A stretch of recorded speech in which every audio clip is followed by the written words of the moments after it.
Yeah, how's it going? Congratulations on the victory. Initial thoughts after a performance like that and remaining undefeated. It was good. Having an opponent change was it was good to actually get someone to step up and fight. My original guy got hurt or something on Wednesday, so it was good to come here and fight. Was there any fear that you wouldn't get an opponent for Saturday? I wouldn't say there was a fear of not getting anyone, because I think anyone would try to step up on this type of card and fight no matter what. But yeah, I wouldn't say there was a fear. Then I was looking at a stat, and it said I think you scored 4 or 5 takedowns, but you controlled almost 10 minutes of the 15-minute fight. So were you, when you got this name, I don't know if you are a guy that watches tape or anything, but is this the type of performance you knew you were going to put on in there in the octagon? No, not at all. I knew he was a really good wrestler, so I didn't really know how I was going to go. I thought we were going to box and kickbox a little bit, which it seemed like we did. But yeah, I didn't know how I was going to go. I don't really watch tape because you look at the guy that just dropped out on Wednesday. It's like if you watch a bunch of tape and then they drop out, it just kind of screws with your head.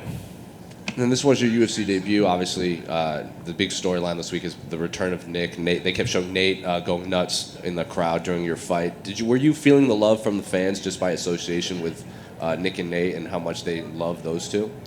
Yeah, I felt it, and it's cool because it's definitely like an army and whatnot. I don't rely on that or anything, but you feel it. It's kind of like a second man. They always say there's like a 12th man in football games or whatever. It definitely feels like there's a second person in there.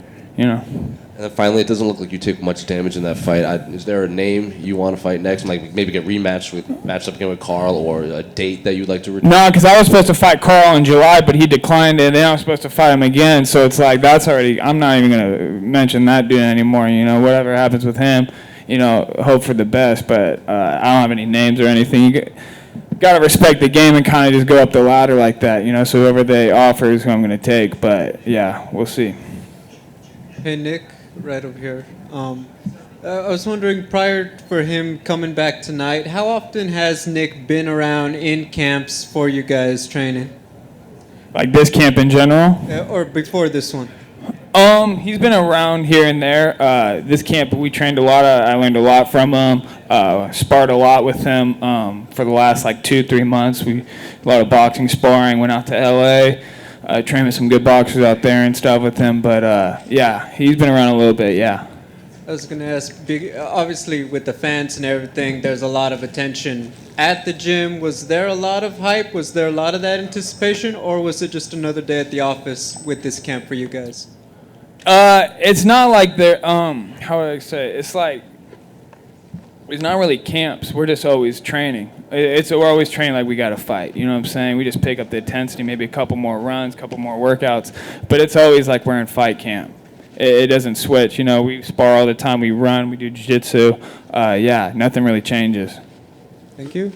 Nick, it was pretty clear after. Sorry, to your left here. It was pretty clear after 2 rounds that you were up 2-0. Did you feel that, and how much does it change your mindset in the third when you know you're kind of up 2-0?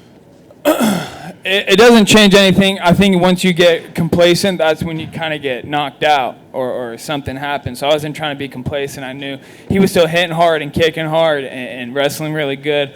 I wasn't trying to let off the gas or anything. I could kind of feel the adrenaline dump coming and shit, but other than that, yeah, I wasn't trying to let off the gas or anything. And you mentioned switching opponents. Was there any question in your mind no matter who they gave you were taking it? Or was no. At first, I was like, this is a tough fight because this guy's really similar to my style, comes from a good camp. I knew that this was going to be a completely different fight from the Carl guy. So there was a little bit of hesitation, but nothing, you know what I'm saying? It's I came all this way, trained the last 3-4 months, for this type of stuff. So it's why not fight, And then you mentioned the training camp and Nick being around. There's so many people are wondering how focused is he? How intense was he in camp? You were there, so how ready is he, and how much is he into this fight? I think it's kill or be killed all the time, so he's ready to rock. Hey Nick. How's it going? Finally get a chance. Yeah, pleasure. Was this fight week what you imagined as far as your UFC debut? No, because I didn't expect someone to drop on Wednesday. You know what I mean? The whole time, though, I was enjoying the process, everything, what comes with it, how they treat you and everything. It was super professional, and it was really exciting. But, I mean, that was the only curveball I think that was thrown at me, was the guy dropping out. And do you ever kind of get annoyed with people only wanting to ask you questions about Nick and Nate? You kind of want to be like, hey, I'm a guy too. Especially when I was cutting weight, I had these Russian media people talking to me about, like, Nate and, like, stuff like that. And it's like, you guys can go talk to him yourself, you know what I'm saying? It's not, like, I get why they do it, and I'm not trying to be dissing on them, but once you get asked it every day, all the time, you're like, you can go ask him yourself, you know what I mean? It's just kind of like whatever at this point, but, yeah, it gets a little annoying. Thank you. Thank you.